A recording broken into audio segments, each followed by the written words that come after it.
Thanks for watching.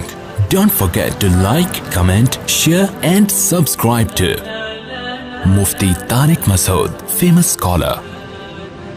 دیکھو سلیمان علیہ الصلوۃ والسلام کی اللہ نے بہت تعریف کی ہے کہ دنیا بھی دی ہم نے ان کو، دین بھی دیا. دین تو سارے پیغمبروں کو ملا، مگر سلیمان علیہ السلام کو جیسی دنیا ملی ایسی نہ ان سے پہلے کسی کو ملی نہ ان کے بعد کسی کو ملے گی. اتنی دنیا اللہ نے سلیمان علیہ السلام کو دی کہ سلیمان علیہ السلام نے اللہ سے دعا مانگی تھی، اللہ مجھے ایسی بادشاہت دے کہ میرے بعد کسی کو نہ ملے. تو بس یہ تو انتہا ہو گئی نا بھائی، قیامت تک کسی کو نہ ملے، ایسے پاکستان کے کسی صدر کو بھی نہ ملے، ایسی حکومت چاہیے. حکومت مراد یعنی اتنے وسائل چاہیے. تو اللہ نے سلیمان علیہ السلام کے ماتحت ہواؤں کو کر دیا، اور سمندر کے ہیرے جواہرات جو بھی قیمتی پتھر تھے وہ جنات نکال کے لاتے تھے، جنات کو تابع بنا دیا. اتنی زبردست حکومت. لیکن موت کا منظر بڑا عجیب. میں پہلے سوچتا تھا یا اللہ تو نے سلیمان علیہ السلام کو اس طرح سے کیوں موت دی ہے؟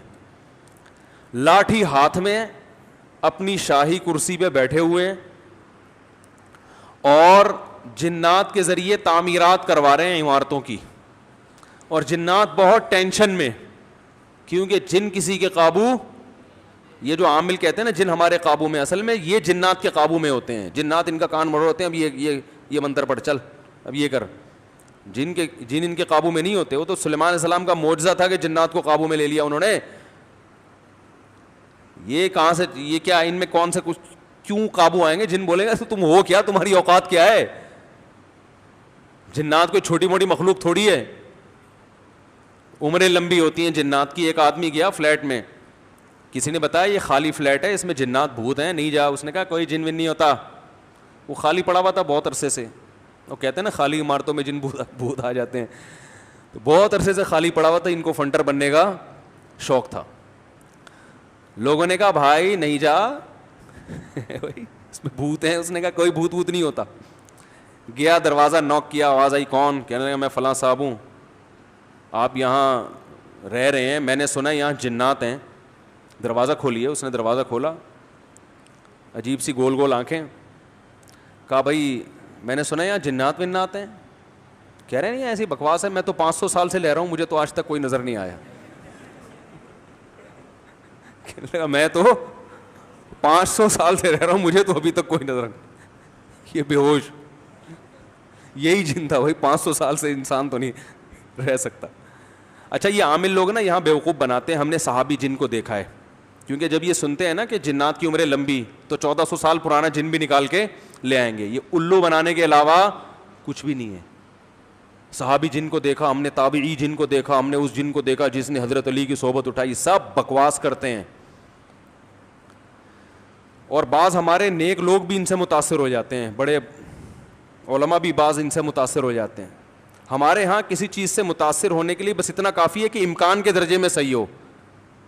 جیسے آپ کسی کو یہ بتا دیں نا کہ یہ کھانے سے یہ ہوتا ہے، تو امکان تو ہے نا کہ ہو سکتا ہے ہوتا ہو. ریسرچ ہے؟ ریسرچ نہیں ہے بھائی، امکان کافی ہوتا ہے ہمارے ہر چیز. حالانکہ کسی بھی دعوے کے لیے امکان، بھائی میں دعویٰ کروں اس نے میرے 1 لاکھ روپے لیے ہیں، اگلا کہہ رہا ہے کیا دلیل ہے؟ میں کہتا ہوں ممکن تو ہے نا کہ تم نے لیے ہوں، تو اس سے دلیل، اتنی دلیل کافی ہوگی؟ اور بھائی یہ امکان کافی نہیں ہے، گواہوں سے ثابت کرو کہ لیے. یا تو یہ اقرار کرے یا گواہوں سے ثابت کرو. ہمارے یہاں دیکھا جاتا ہے جادو نبی پہ جب ہو سکتا ہے تو ہو سکتا ہے اس پہ بھی ہوا ہو. وہ ہو سکتا تھوڑی دلیل ہوتی ہے. سمجھ میں نہیں آ رہی بات. امکان تھوڑی ہوتا ہے. ابو بکر پہ کیوں نہیں ہو گیا جادو، حضرت عمر پہ کیوں نہیں ہو گیا؟ اس کا مطلب آسان کام نہیں ہے. نبی پہ کیوں ہو گیا تھا؟ اس کی ایک وجہ تھی کہ وہ کہتے تھے نبی صلی اللہ علیہ وسلم جادوگر ہیں، تو اللہ نے آپ سے اس طعنے کو دور کرنے کے لیے ہونے دے دیا تھا تاکہ لوگوں کو یقین ہو جائے کہ یہ جادوگر نہیں ہے، کیونکہ جادوگر پہ جادو نہیں ہوتا. اس میں حکمت نہیں، ورنہ یہ آسان کام نہیں ہے بیٹھے ہوئے کچھ بھی سانس کو بہو سے لڑا دیا. اپنی حرکتیں ٹھیک نہیں ہوتی، اور وہ جب پھڈے ہوتے ہیں تو بجائے اپنی حرکتیں ٹھیک کرو کہ یار کس میں فالٹ ہے اس کو صحیح کرو، فوراً کس پہ ڈال دیتے ہیں؟ ایک نئی جنگ چھیڑ دیتے ہیں. نند نے لڑوایا ہمیں. یہ نند نے ہمارے گھر میاں بیوی میں کیا کروایا؟ پھڈا. خود اپنی حرکتیں ٹھیک نہیں ہے، ڈال کس پہ رہے ہیں؟ کوئی جٹھانی پہ ڈال دے گا, کوئی نند پہ ڈال, ایک نیا جنگ. اب نند سے پہلے دو آپس میں لڑ رہے تھے, اب تیسری جنگ بھی شروع کہ اس نے کیا ہے. تو سلیمان علیہ الصلوۃ والسلام بیٹھے ہیں, اللہ نے دیکھو اتنی طاقت اور قوت دی کہ جنات کو آپ کے تابع بنا دیا. قرآن کہہ رہا ہے جنات سخت ٹینشن میں محنت مزدوری کا کام کر رہے ہیں اور عمارتیں بنا رہے ہیں. یہ جو احرام مصر ہے عین ممکن ہے حضرت سلیمان علیہ السلام کی تعمیرات ہوں. اتنی ٹینشن میں جنات, اور ادھر سلیمان علیہ السلام ایسے عصا ہاتھ میں لے کے بیٹھے ہوئے ہیں. اور قرآن کہتا ہے فلما قضینا علیہ الموت, ہم نے موت کا فیصلہ کر دیا. کیسے عجیب انداز ہے. ارے بھائی یہ تو بادشاہ پہلے بیمار ہوتے, اپنا جانشین کسی کو بنا کے جاتے, اور ان کی تو صحت بھی ایسی کہ حدیث صحیح بخاری میں 100 بیویاں ہیں. بھائی کمزور آدمی تو تصور صحیح کیا ہو جائے گا, ڈپریشن میں چلا جائے گا. کیا خیال, تو کیا خاندانی صحت ہوگی. پیغمبروں کو تو اللہ نے ویسے ہی بہت قوت دی ہوتی ہے, قابل رش صحت ہوتی ہے پیغمبروں کی. جنگ میں کمانڈر رہے ہیں, لڑائیاں لڑی ہیں جنگوں میں, اتنی زبردست صحت. اور بھائی آپ کی موت سے پہلے تو اللہ آپ کو بیمار کرتا, پھر علاج ہوتا, پھر طویل عرصہ, پھر بھائی نہیں بس اللہ نے موت دینی تھی تو دے دی, ایسے ہوتا نا. نا نا نا نا. اور پھر اتنی جائیدادیں, اتنا سب کچھ, تو پہلے اس کا سارا کیا کر لیتے, بانٹ بوٹ لیتے, جانشین بنا لیتے, میرے بعد یہ میرا خلیفہ ہے, یہ فلانا ہے, ڈمکانا ہے. ہو سکتا ہے سب کو یقیناً کیا ہوگا پہلے سے آپ نے, لیکن ہمارے ہاں یہ سارے کام کیے جاتے ہیں جب موت کے آثار ظاہر ہونا شروع ہو جائیں. ادھر قرآن کہہ رہا ہے فلما قضینا علیہ الموت, ہم نے سلیمان کو موت دینے کا ارادہ کیا. اور کس وقت, جب وہ بیٹھے ہوئے تعمیراتی کام کروا رہے ہیں جنات کے ذریعے اور انسانوں کے ذریعے. اور اللہ فرماتے ہیں ایسے فرشتہ آیا, روح نکال کے چلا گیا. انبیاء کا جسم موت کے بعد بھی خراب نہیں ہوتا. مرزا غلام احمد قادیانی کی قبر کھول کے دیکھو, اگر ایک ہڈی بھی بچی ہوئی ہے نا, ایک ہڈی بھی اس کمبخت کی باقی ہے, تو جو سزا دینا چاہو آپ دے سکتے ہو.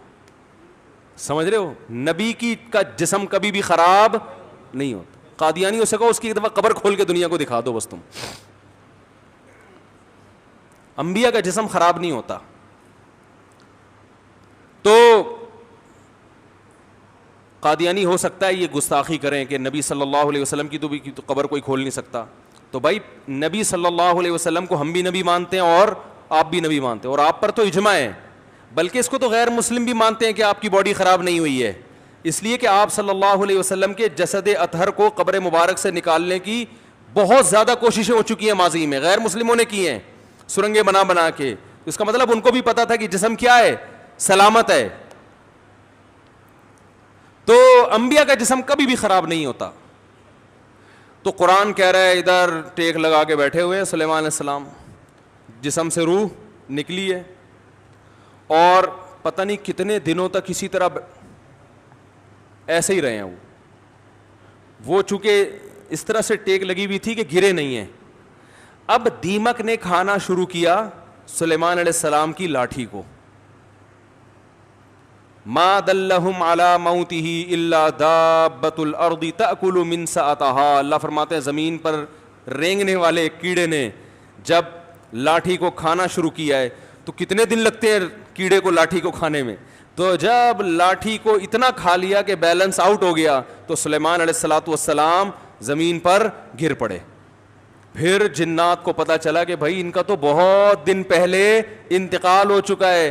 اللہ فرماتے ہیں کہ اگر جنات کو پہلے سے پتا ہو جاتا کہ ان کی موت واقع ہو چکی ہے, ما لبثوا فی العذاب المہین, تو اتنی سخت ٹینشن میں جو انہوں نے دن گزارے اس ٹینشن میں وہ دن نہیں گزارتے. جیسے ہی جنات کو پتا چلا کہ ان کا انتقال ہو گیا, جس نے جہاں اینٹ لگائی تھی نا وہیں چھوڑ کے بھاگ گیا. ان کو پتا تھا قیامت تک کوئی عامل کا باپ بھی مجھے قابو نہیں کر سکتا. جو کنسٹرکشن کا کام جہاں تک تھا نا وہیں سے جنات نکل لیے. ورنہ سلیمان السلام 2-4 عاملوں کے ذمے لگا کے چلے جاتے, بھائی میں کسی بھی وقت دنیا سے جا سکتا ہوں, تو ان کو ذرا پکڑ کے واپس لانا, جو 2-4 اینٹیں رہ گئی وہ تو لگا دیں ہیں بھائی. یہ قرآن کے الفاظ بیان کر رہا ہوں. ما لبثوا فی العذاب المہین. اللہ فرماتے ہیں کہ جنات کو پہلے سے پتا ہوتا نا, کئی دن پہلے ان کا انتقال ہو چکا ہے, تو یہ اتنی سخت ٹینشن میں نہ ہوتے. وہ تو یہی دیکھ رہے ہیں, یہ ہماری نگرانی کر رہے ہیں ایسے, کیونکہ چہرہ بھی بالکل اسی طرح, چہرے پہ رونق اسی طرح جیسے زندگی کے آثار ہوتے ہیں, بالکل وہی کنڈیشن.